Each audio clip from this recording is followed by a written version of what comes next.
edition di Star Conference 2021, questo importante momento in cui gli investitori si confrontano con le imprese, i gruppi che sono appunto quotati nel segmento Star di Borsa Italiana, e sono davvero contento di avere con noi la dottoressa Alessandra Gritti, con cui abbiamo già interloquito in passato, ci ha fatto sempre delle relazioni molto illuminanti, che è l'amministratrice delegata. Va bene amministratrice, Va l'ho bene, lo fatto prendiamo, come assolutamente sì. gender, Sì. vengo accusato di fare questioni di genere. Amministratrice delegata di Tamburi Investment Partners, che non ci sarebbe bisogno di presentarlo perché è talmente famoso, è talmente accreditato, ma due parole voglio dire che è un investment bank indipendente, questo è molto importante, e diversificata, che ha finora investito tra produzioni dirette e club deal circa 3 miliardi di euro in aziende eccellenti sul piano imprenditoriale e che svolge attività di advisory. E questa è proprio diciamo il minimo sindacale che potevo dire su Tamburi Investment e Partner. Dottoressa, ho visto che avete commentato insomma con soddisfazione i risultati del 2020, e quali sono gli elementi da cogliere nei risultati di TIP, Tamburi Investment Partners, in questo anno, che è stato un anno molto difficile, insomma, quali elementi escono fuori? Allora, come abbiamo commentato nella prima pagina della nostra lettera agli azionisti uscita da pochi giorni, 3 categorie.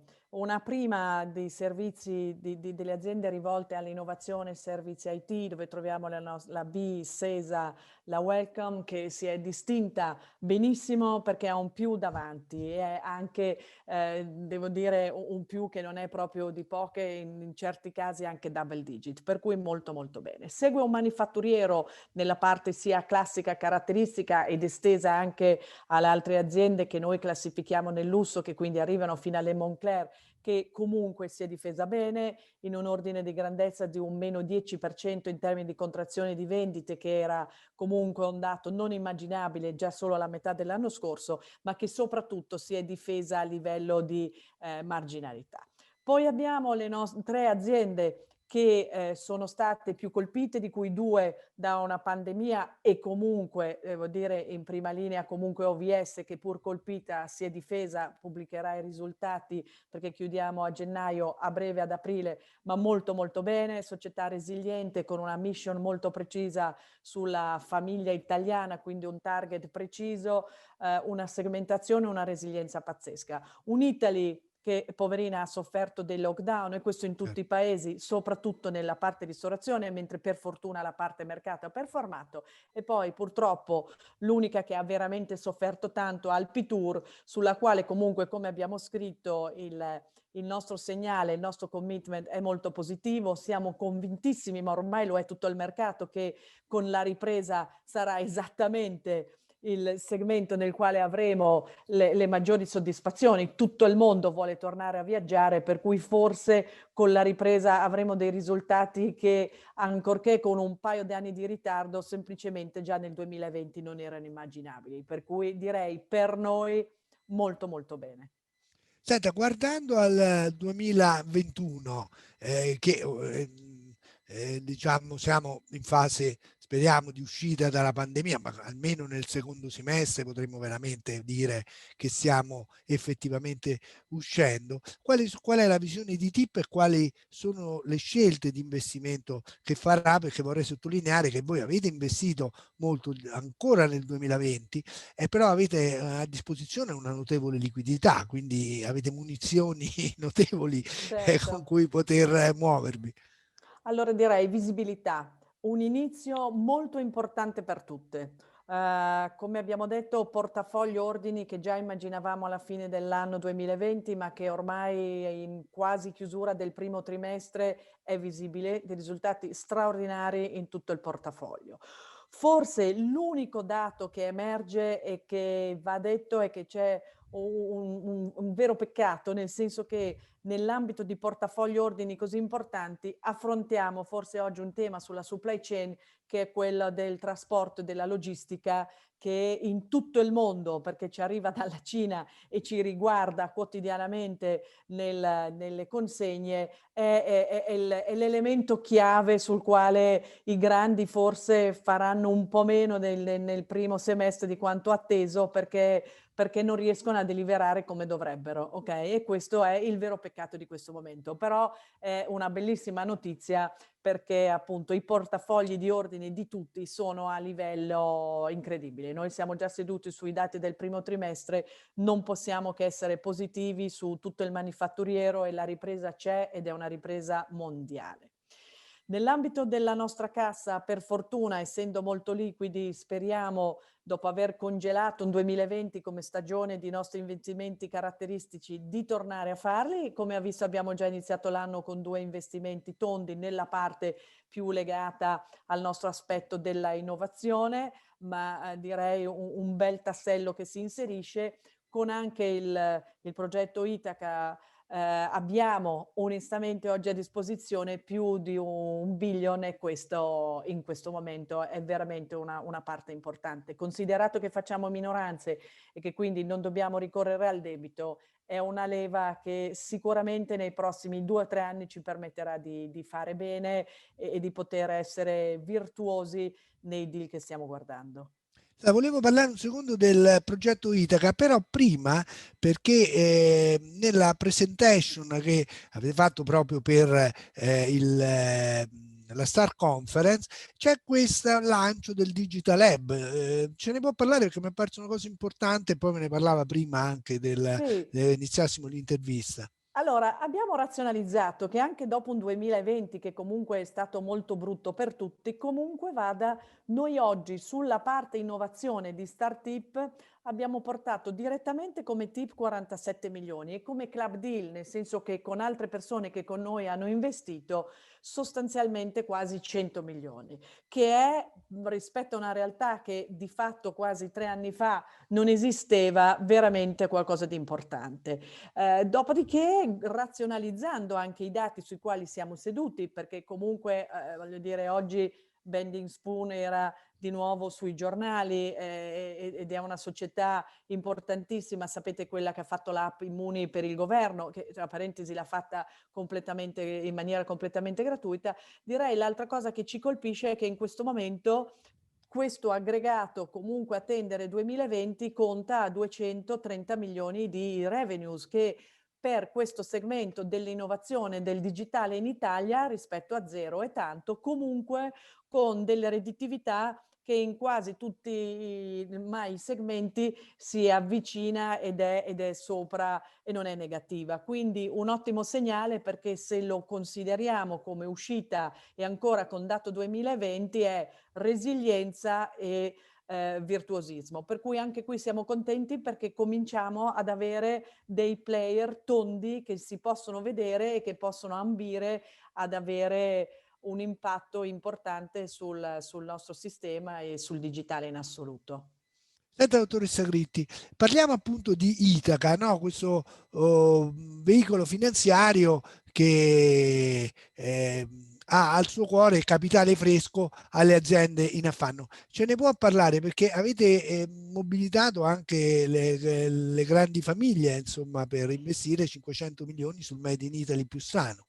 Allora, noi le abbiamo mobilitate con una raccolta che ci fa quasi paura, nel senso che raccogliere all'inizio del 2020 600 milioni da Family Office è veramente tanto, perché non abbiamo soci istituzionali, per cui 600 milioni sono tanti. Direi che arriva ad essere vincitrice la nostra formula del soft commitment nei club deal.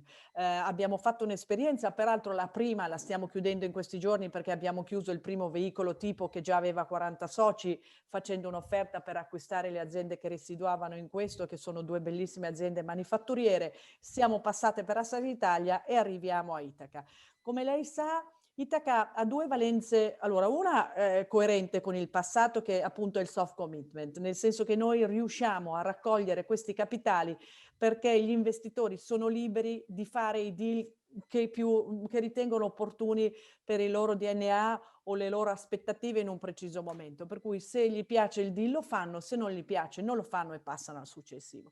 Dall'altra è la prima volta, perché noi avevamo sempre detto al mercato che avremmo fatto solo le cose belle e le aziende che andavano bene. Come lei sa, abbiamo trovato 3 partner che ci accompagnano, non trovato, ma diciamo, abbiamo ideato con loro assolutamente questa iniziativa. Sono 3 persone senior, perché qui la seniority è veramente importante, che hanno avuto modo di gestire e tuttora stanno gestendo deal di ristrutturazione. Diciamo che ci combiniamo la nostra competenza di nuovo sull'equity con una nuova competenza senior manageriale per la quale pensiamo che questa combinazione possa far bene. Secondo messaggio importante che comunque stiamo reiterando è che all'inizio andremo a cercare dei deal che non sono di distressed, come si dice all'estero, quindi di aziende decotte, ma l'idea è di andare a capitalizzare fornendo equity puro a quelle aziende che per motivi contingenti legati non solo al Covid,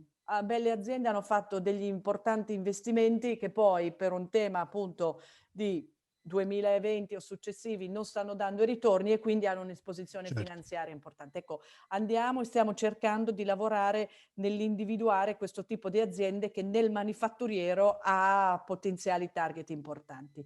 Nella seconda metà dell'anno immaginiamo che tornando le banche a guardare il rientro del loro debito ai covenant, ecco anche lì cessi un periodo, devo dire, di grazia, come si chiama tecnicamente, e quindi anche da qui potremmo avere delle opportunità. Sai, dottoressa, un'ultima domanda. Nella lettera agli azionisti si fa, diciamo così, un quadro del total return che, appunto degli azionisti, tenendo conto dei valori del titolo. Il dato include anche l'effetto dei warrant e dei dividendi distribuiti sempre a 5 anni. Al 12 marzo 2021 è scritto il total return del 144,8%, che corrisponde a una media annua del 29%. Oltre, se si guarda a 10 anni è ancora superiore.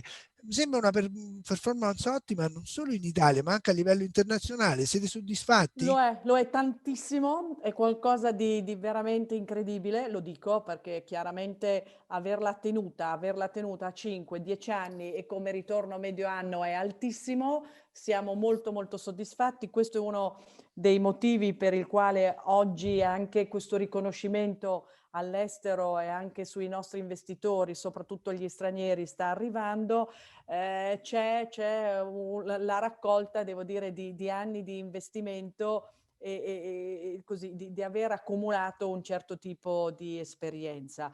Eravamo sul giornale l'altro giorno perché nell'ambito dei nostri target di riferimento, oltre a noi, ci sono altre aziende che condividono insieme a noi ritorni di questo tipo. Questo vuol dire che 10 anni fa ci siamo mossi molto molto bene. Oggi portiamo a casa dei risultati importanti, ma che risalgono a una visione onestamente, devo dire, non sta a me dirlo, però un po' ce lo commentiamo, lungimirante su delle eccellenze italiane che erano già leader, ma la cui leadership, perché torno a Interpump, passo per Amplifon e arriva a Moncler, non era 10 anni fa quella che possiamo apprezzare oggi. E credo che con le prospettive e la visione che ci ha offerto, probabilmente quando rifaremo un'intervista, non fra 10 anni, spero di farne più spesso perché ci dà sempre delle ghiottonerie da questo punto di vista, delle visioni, peraltro, quello più importante delle ghiottonerie, però insomma avete già inquadrato insomma, delle strategie di breve, medio e lungo periodo, che quindi sicuramente si replicheranno i successi del passato. Sì, Prego. cercheremo di lavorare tanto sul non quotato, perché il quotato ci dà la possibilità di rendere visibile un modello, che adesso sul non quotato può portare altrettanti risultati.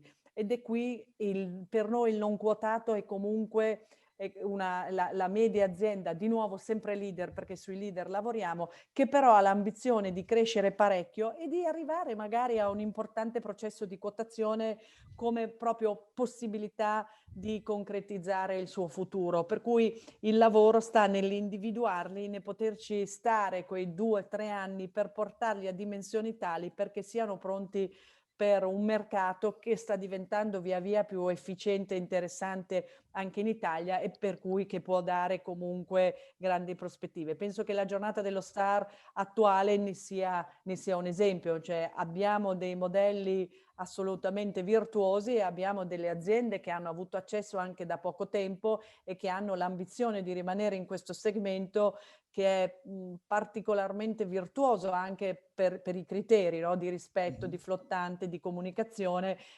che ne fanno un modello assolutamente di eccellenza. Li abbiamo individuati anni fa e ne abbiamo e pensiamo di poterne aggiungere.